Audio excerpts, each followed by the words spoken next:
Buenos días, ¿cómo están? Soy la licenciada Celia Moncada, nuevamente con ustedes para poder desarrollar la clase que corresponde a hoy viernes 30 de septiembre. Eh, Hoy, por este medio, por las razones que ya ustedes conocen. Entonces, en esta sesión ustedes van a tener el desarrollo del tema que corresponde a esta fecha, además de las actividades que deben de realizar y la evaluación continua. Todas estas últimas me las tienen que entregar el día lunes al inicio de la clase, ¿no? Entonces, vamos a iniciar. Voy a compartir pantalla. Y hoy vamos a hablar acerca de los códigos lingüísticos y no lingüísticos. Entonces, el objetivo es identificar los factores que intervienen en un proceso comunicativo, ¿no? Cuando hablamos de códigos lingüísticos, vamos a decir que es el conjunto de unidades de toda lengua, ¿no? Que se combina de acuerdo con ciertas reglas y permite la elaboración de mensajes. Entonces, estamos hablando, por ejemplo, de diversas comunidades humanas del mundo. Dice que han organizado sus propias lenguas utilizando sonidos articulados que se asocian a distintos significados. Entonces, cuando hablamos de códigos lingüísticos, estamos hablando de un solo código, en este caso verbal, que va a poder ayudar tanto al emisor como al receptor a poderse entender. Si hablamos español, entonces vamos a entender. Si hablamos portugués, ambos, tanto emisor como receptor, vamos a poder comunicarnos de la manera adecuada, ¿no? Entonces, estos códigos tienen que ser conocidos, tanto para el emisor como para el receptor. Normalmente, los códigos lingüísticos, están relacionados con lo que es la lengua o el idioma en este caso, ¿no? Cuando hablamos de códigos lingüísticos, vuelvo a repetir, les había dicho que tanto el emisor como el receptor tienen que necesariamente conocer el mismo código, porque de lo contrario, pues el mensaje no va a llegar de la manera adecuada y vamos a tener más bien un ruido comunicacional que nos va a hacer entender tal vez mal el mensaje que queremos mandar, ¿no? Entonces, la comunicación obviamente no va a tener éxito porque el emisor y el receptor no van a compartir el mismo código, ¿no? Entonces, es el ejemplo que poníamos en la clase, cuando hablábamos un poquito en inglés con uno de sus compañeros y los que no sabían ese idioma, pues obviamente no entendían, ¿no? Ese es el ejemplo más claro que podría darles. Cuando hablamos de códigos no lingüísticos, estamos hablando de tres tipos de códigos no lingüísticos. El visual, el código no lingüístico gestual y el código lingüístico auditivo. Entonces, en este caso, el código lingüístico visual, su nombre lo indica, ¿no? Es todo lo que nosotros podemos ver y reconocer, como el semáforo, por ejemplo, la señalética que dice prohibido fumar, las señaléticas que ustedes tienen en el aula de prohibido comer, prohibido usar celular, las que están en las carreteras y algunas otras que ustedes pueden encontrar a su paso, ¿no? El código no lingüístico gestual es aquel que ustedes expresan a través de la cara, ¿no? La gesticulación que realizan. Puede estar triste, puede estar alegre, puede estar llorosa, puede estar mostrando emociones, ¿no? De felicidad, de, de tristeza. Entonces, a través de nuestro rostro vamos a también enviar un mensaje determinado a la otra persona. Y el otro grupo es el código lingüístico auditivo, porque lo que entra por nuestros oídos, ¿no? Los sonidos, los golpes, la práctica que también hacíamos en la clase el día de ayer, cuando les hice callar y les dije, escuchen todos los sonidos, y ahí determinamos, ¿no? Cuáles estábamos escuchando. Entonces, a eso se llama código lingüístico auditivo, cuando recibimos el mensaje a través de los oídos. Bueno, en resumen podemos decir que los códigos se dividen en lingüísticos y no lingüísticos, lo que les acabo de decir, ¿no? Los lingüísticos pueden ser escritos o pueden ser orales, pero el código tiene que ser el mismo tanto para el emisor como para el receptor. Los códigos no lingüísticos pueden ser visuales, gestuales o acústicos. Los visuales son las gráficas, los gestuales son el mensaje que mandamos a través de la gesticulación del rostro, y la acústica son los ruidos, ¿no? Los ruidos que también emiten un mensaje. Cuando hablamos de estos códigos, también tenemos que hablar sobre la función del lenguaje corporal o gestual. ¿Qué vamos a aprender en esta parte? A identificar los factores que intervienen en un proceso de comunicación, como ya lo habíamos mencionado. Entonces, el lenguaje gestual y corporal es también una forma de comunicación en la que no se utiliza el habla, solamente utilizamos la expresión corporal y la expresión facial. Cuando nosotros hablamos, empezamos a utilizar las manos para expresar lo que queremos, lo que sentimos, ¿no? Y nuestro rostro automáticamente también nos va a acompañar a emitir ese sentimiento que en ese momento estamos emitiendo, ¿no? El contacto visual también es otra forma de emitir un mensaje, incluso cuando nosotros estamos hablando con alguien y estamos en una posición de pararnos.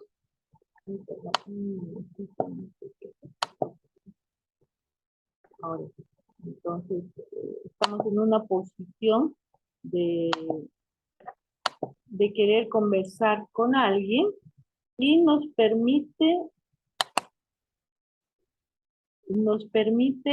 emitir un mensaje a través de la forma como estamos parados, a través inclusive del silencio. El silencio también tiene su propio mensaje, la posición de nuestro cuerpo, hasta nuestra apariencia física, ¿no? La forma como estamos vistiendo, los colores que estamos usando. Por ejemplo, si yo me presento de negro, entonces que algo ha pasado. Y si me presento de blanco, me preguntarán, porque algunas me preguntaron eso, ¿no? ¿Por qué de blanco?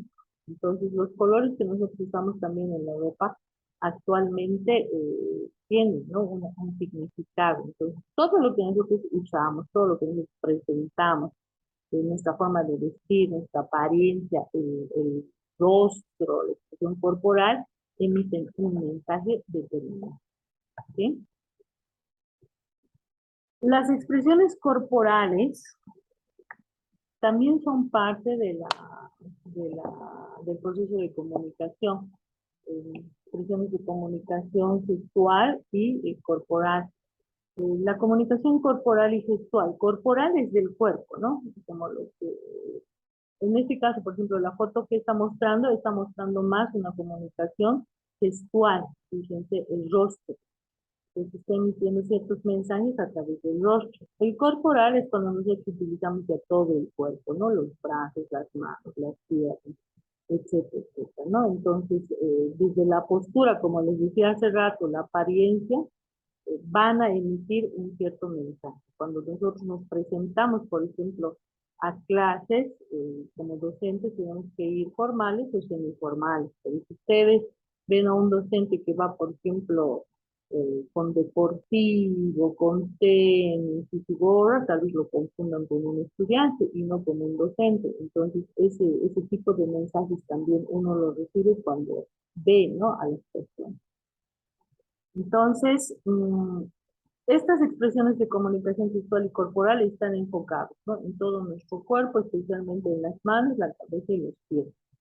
Eh, Ahora, estos deben de aparecer de acuerdo a una idea, ¿no? Es como cuando actuamos en un teatro, en una dramatización, entonces tenemos que hacer expresión corporal, expresión facial, hasta llorar de acuerdo al papel que nos ha tocado. Entonces, eso lo tenemos que tomar muy en cuenta también, ¿no?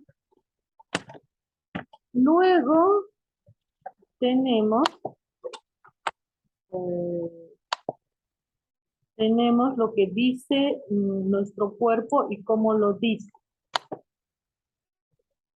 Entonces, cuando utilizamos nuestro cuerpo para emitir un mensaje, existen 4 formas básicas de expresar algo.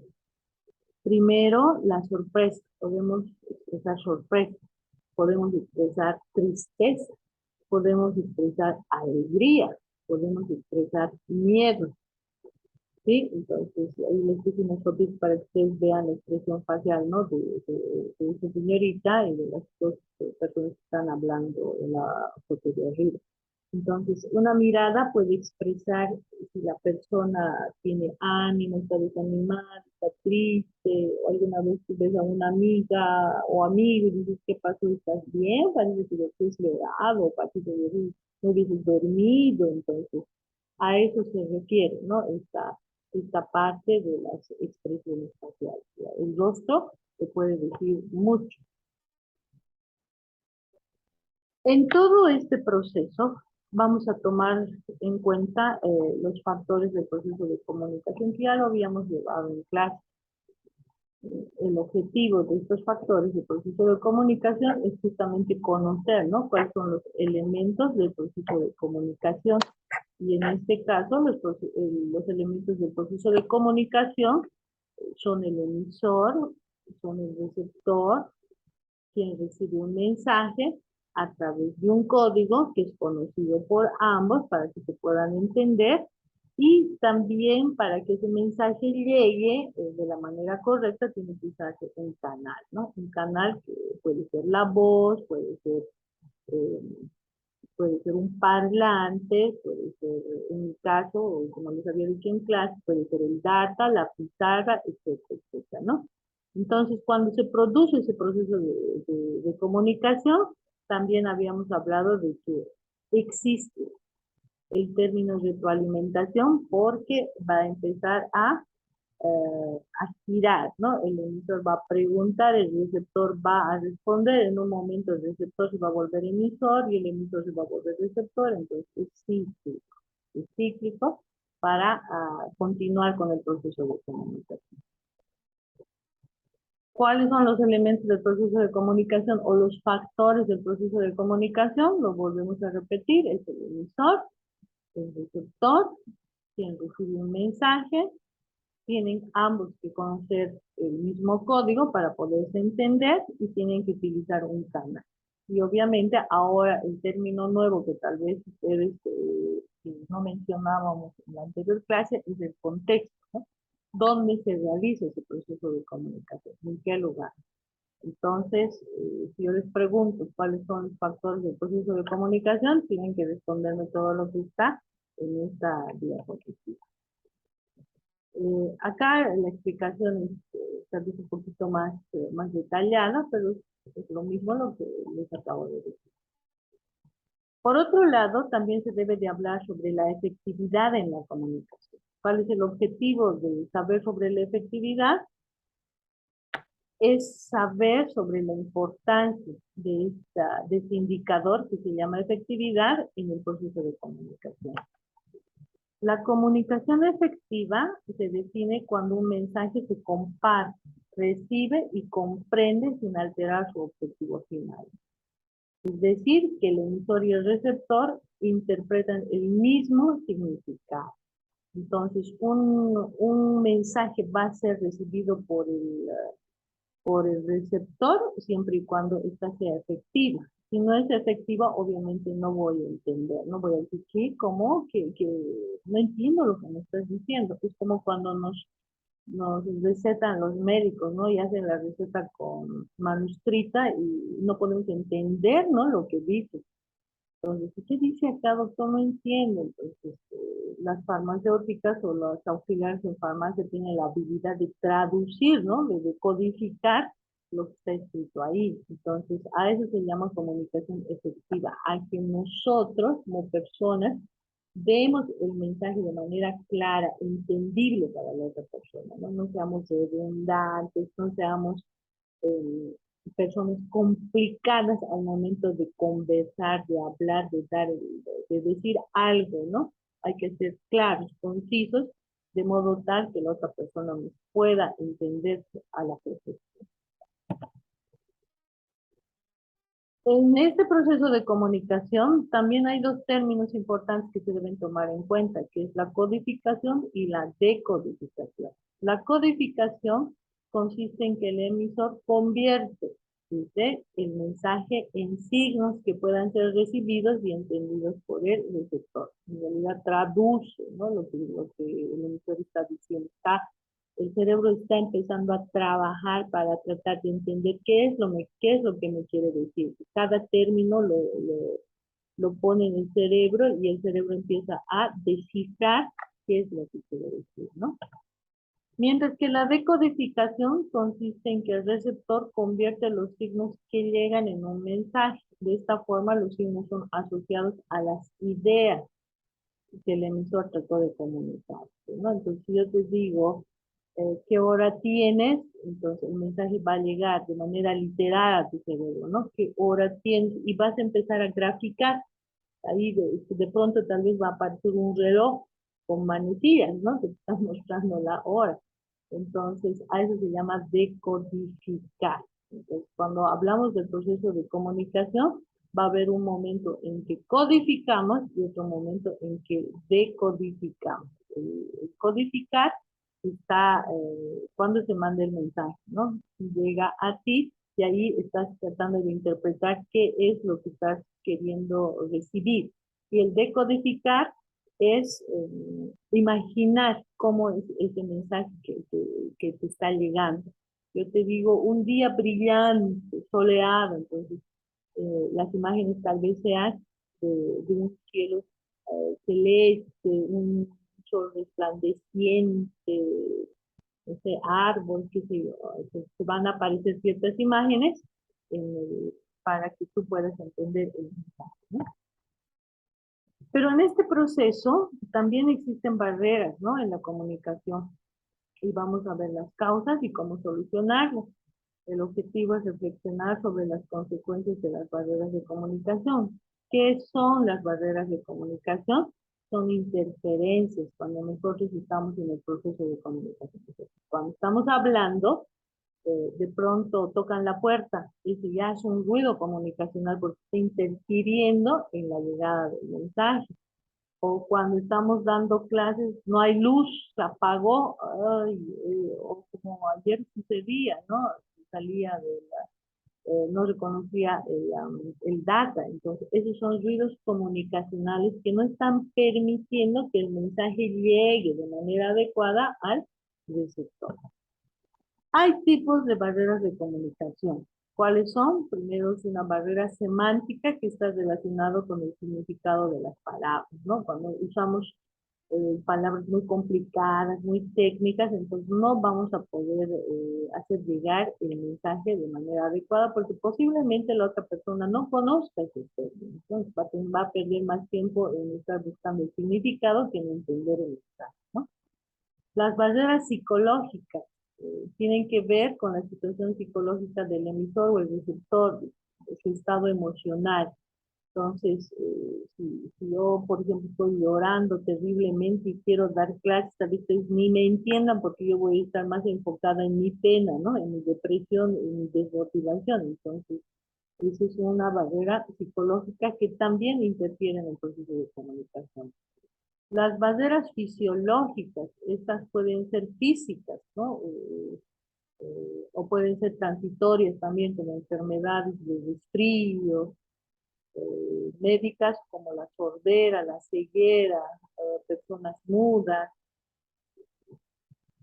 Esto determina, ¿no?, el correcto funcionamiento de la comunicación. Cuando estamos resfriados, por ejemplo, muchas veces tenemos problemas, ¿no?, al hablar. Las amígdalas se nos inflaman, tal vez hasta nos volvemos roncos, o tal vez por un momento, un par de días, perdemos la voz. Entonces, a eso también se llaman barreras de comunicación o ruido comunicacional. Se llama también de esa forma. Las barreras físicas que están relacionadas con el entorno, ¿no?, en el que se encuentran las personas. Por ejemplo, pueden ser ambientales. los truenos, los rayos, tormentas, puede ser la distancia en la que, por ejemplo, no funciona bien el internet, aspectos tecnológicos, mala calidad de equipos, entonces esas son las barreras físicas. Las barreras administrativas se refieren a los canales de comunicación a través de los cuales se transmite el mensaje en un proceso comunicativo, dice, ¿no? Entonces, estas barreras administrativas más son, digamos, empresariales, ¿no? O institucionales. No hay un buen proceso de comunicación entre administrativos, por ejemplo, ¿no? O no existen manuales de procesos, o no existe buena comunicación en todo el entorno, de diferentes tipos, entonces se puede convertir también en una barrera comunicacional. No se está llegando a entender dentro de la institución el personal que trabaja, ¿no? ¿Cómo evitar estas barreras de comunicación? Primero, se debe enviar mensajes claros a través de un código que se conozca, ¿no? Tanto por el emisor como el receptor. Se deben emplear expresiones que favorezcan la comunicación y dejar de lado las que obstruyen. Es decir, que tenemos que utilizar términos sencillos, no muy técnicos, para que el receptor pueda entender el mensaje que el emisor está enviando. Se debe tener un equilibrio entre el lenguaje verbal y no verbal. Puedo yo hablar, pero también puedo expresar esa idea a través de los gestos faciales o de la expresión corporal, ¿no? Se debe ser empático y ponerse en el lugar del otro. Tengo que, tengo que ver, tengo que analizar con quién voy a hacer ese proceso de comunicación. Si es con una persona mayor de tercera edad, por ejemplo, que ya casi ya tiene problemas en el oído, entonces tengo que hablarle un poquito más fuerte, acercarme hacia él, hacia ella y tratar de que la comunicación sea efectiva, ¿no? Practicar la escucha activa, estar siempre atentos a lo que la otra persona dice, ¿no? Porque si yo estoy distraída, viendo otras cosas, pensando en otra cosa, mientras la otra persona me está hablando, se está esforzando para que yo entienda, entonces, lastimosamente no nos va a ir bien, ¿no? No vamos a entender nada. Y vamos a estar, ¿qué? ¿Cómo? No he entendido, me vuelves a repetir, entonces uno tiene que estar atento, ¿no? A lo que se está diciendo. Valerse de la retroalimentación para verificar que todos comprenden adecuadamente el mensaje. Preguntar, ¿no? Como en clase. ¿Han entendido? ¿Hay alguna pregunta? Y normalmente todos se entienden, pero a la hora de la hora, ¿cómo era? Entonces tiene que haber siempre una retroalimentación para absolver la crisis. Procurar controlar las emociones para que no intervengan en la comunicación y por orden distorsionen el mensaje. Es decir, si yo estoy triste, si estoy amargada, tuve un problema en casa, entonces cuando voy a dar clases tengo que tratar de dejar esos problemas fuera para que no intervenga en el proceso de comunicación que voy a iniciar dentro del aula. ¿Sí? A veces es difícil, pero hay que hacerlo. Cuidar el ambiente, es decir, aspectos como la iluminación y el ruido ambiental. En este momento, por ejemplo, si yo prendo la televisión, le pongo full volumen, entonces va a ser un ruido comunicacional porque va a interferir en la disertación que estoy haciendo, ¿no? Adaptar el mensaje a la edad y al perfil a quien se vaya a comunicar. Eso es bien cierto. Si estoy dando una disertación y este video lo paso a niños de primaria, obviamente no les va a interesar. No, no, mamá, ¿qué me estás mandando? Yo quiero mis dibujitos animados, van a decir, ¿no? Entonces, hay que ver con quiénes estamos hablando. Si vamos a hablar con niños, entonces nuestra forma de hablar, nuestra forma de presentar el mensaje será otra también, ¿no? Poder implementar una comunicación eficiente en la que no exista obstáculos, que los que puedan aparecer sean mínimos y subsanables, ¿no? Entonces, es decir, que cuando nosotros empezamos el proceso de comunicación, debemos ver que no haya interferencia alguna para que podamos entender el mensaje que se quiere mandar, ¿no? Y la otra persona también esté satisfecha porque ha entendido. Si no ha entendido, obviamente va a estar insatisfecha. Eso es lo que teníamos que avanzar hoy, así lo hicimos, así de rapidito, así de claro también, ¿no? Ahora, si tienen alguna duda y no estuvo claro, me dicen, licenciada, hubo ruido comunicacional, por favor, me puede aclarar eso, entonces yo con gusto lo voy a hacer. Les voy a atender a través del WhatsApp, por favor, ¿de acuerdo? Y si no les atiendo muy rápido, por favor, ténganme un poquito de paciencia por la situación que me van a tener. Estas son las actividades. Ustedes tienen que hacer estas actividades a pulso. Dice, identifique, dados el caso resuelto y otros a resolver los factores de la comunicación presentes en el siguiente ejemplo. Este es el ejemplo, les dice, caso A. Inés, asidua lectora, lee en su habitación 100 años de soledad de Gabriel García Márquez. Entonces, ustedes primero leen, ¿no? El párrafo. Y luego tienen que determinar, ¿no? Quién es el emisor, quién es el receptor, cuál es el mensaje, el código, el canal y el contexto. Entonces, este es un ejemplito y ustedes tienen que hacer lo mismo con estos casos. El B, el C, el D y el E. ¿Sí? La actividad número 2 es elaborar un ejemplo de caso comunicativo e identifique los elementos que lo componen, ¿no? Ahora, aquí se les está dando los casos. Ahora, ustedes tienen que redactar un caso propio y luego determinan, ¿no? Quién es el emisor, el receptor y todos los elementos de la comunicación. Terminan las actividades y empiezan con la evaluación continua número 2. Estas son las preguntas, son 6. ¿Qué dice la Constitución Política del Estado Plurinacional de Bolivia respecto a los idiomas de las 36 naciones originarias del español? ¿Qué es la comunicación? ¿Cuáles son los tipos de comunicación? Indique la diferencia entre codificación y decodificación. Mencione 5 razones para que se produzcan interferencias en un proceso comunicativo.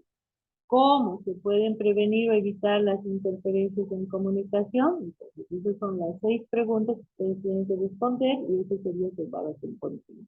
Por favor, todo lo deben hacer a pulso y debe tener obviamente su nombre completo y la fecha de entrega.